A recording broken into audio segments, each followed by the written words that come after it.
That was a close call. Kung hindi ko pa napansin na merong pistachio nuts yung ice cream mo, then you could have died. But don't worry. Pinalayas ko na yung katulong na yun. Kawawa naman po si Ate Jenny. Well, that's what she gets for being so stupid. Ilang beses ko nang sinabi sa kanya kung ano ang mga bawal mong kainin, and yet, yun pa rin yung binili niya. I cannot let this happen again. Not with your condition. Sige na, anak. Magpahinga ka na.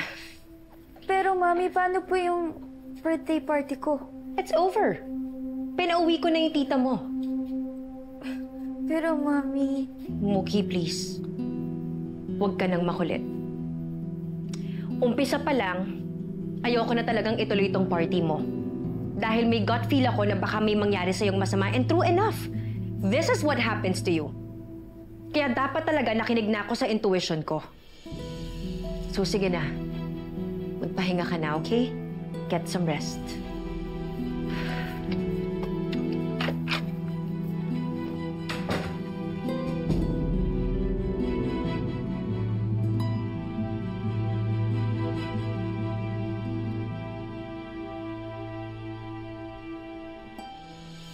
Kawawa naman si Muki.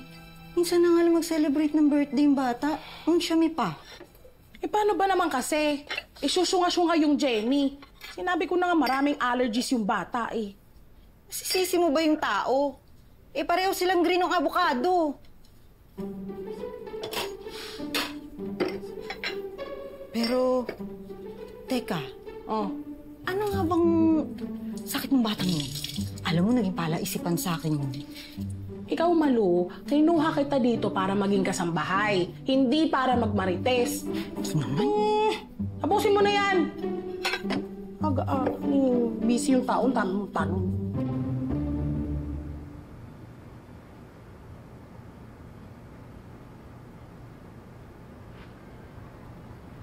Okay. Okay, Mami.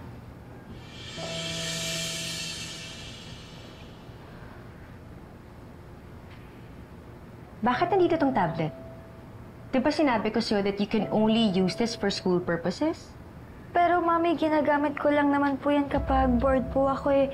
Tsaka po, pinapanood ko po yung mga favorite shows ko. Di ba sinabi ko sa'yo na bawal sa'yo ang nagpupuyat? Dapat nagpapahinga ka. Do you know what chronic sleep deprivation can do to your body? Pwede kang magkaroon ng high blood pressure, pwede kang ma-stroke, diabetes, and so on and so forth. Ano bang pinapanood mo, ha? Family drama, romantic movies. Muki, anak, hindi mo dapat pinapanood yung mga ganyang bagay. Isang beses pa kitang mahuli na nanonood ng mga ganito, kukunin ko na ang tablet mo. I'm telling you this because I don't want you to get your hopes up. Ayokong isipin mo na balang araw mangyayari din sa'yo yung mga bagay na pinapanood mo.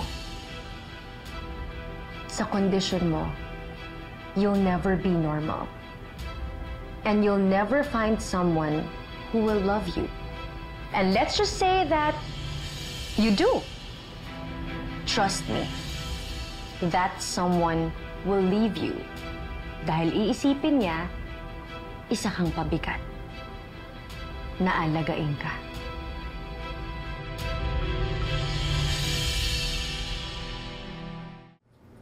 Sweldo ko ngayong araw na to. Gusto mo lumabas tayo para kumain tayo sa labas. May bagong bukas na restaurant dyan sa bayan, no? Tagal-tagal na rin natin hindi nagde-date. Ano, gusto mo? Wag na. Gastos lang yan. At saka, marami pa rin tayong bayarin. Ayoko lang nagkukulong ka dito sa bahay.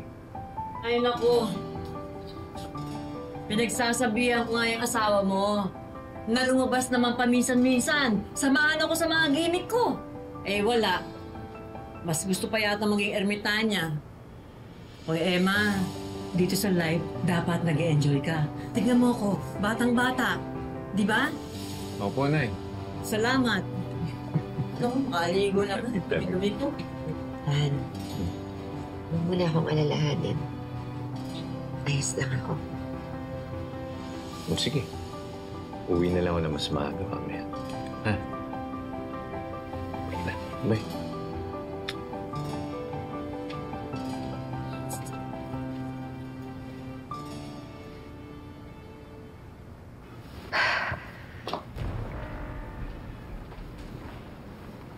I will always be here for you. I will always take care of you. Lahat ng mga pangangailangan mo, ibibigay ko. And I will always love you and I will always try my best to understand you. Kaya tayong dalawa lang for the rest of our lives. Naiintindihan mo ba yun, anak? Opo, Mami. You and me forever.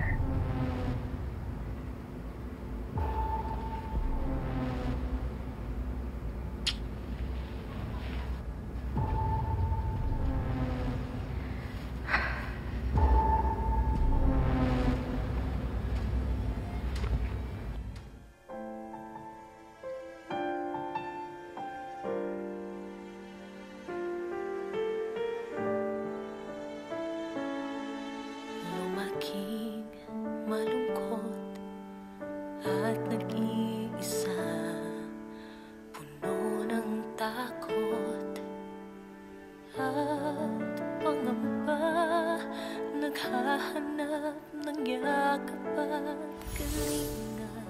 Papakilala ko nga pala sa'yo. Si Samantha, ito yung sinasabi ko sa'yo. Kakayanin mo ba yung responsibilidad niyan? Baka mamaya mapamahal ka doon sa bata eh. Uy, kapag dumating na si Melissa para kunin yung anak niya, baka masaktan ka. Di ba sinabi ko sa'yo na hindi ka pwedeng lumabas ng bahay? Because you disobeyed me, doon ka sa dark room. No, Mami, please! Hindi ka ba naawa kay Muki? Ano mang magagawa ko?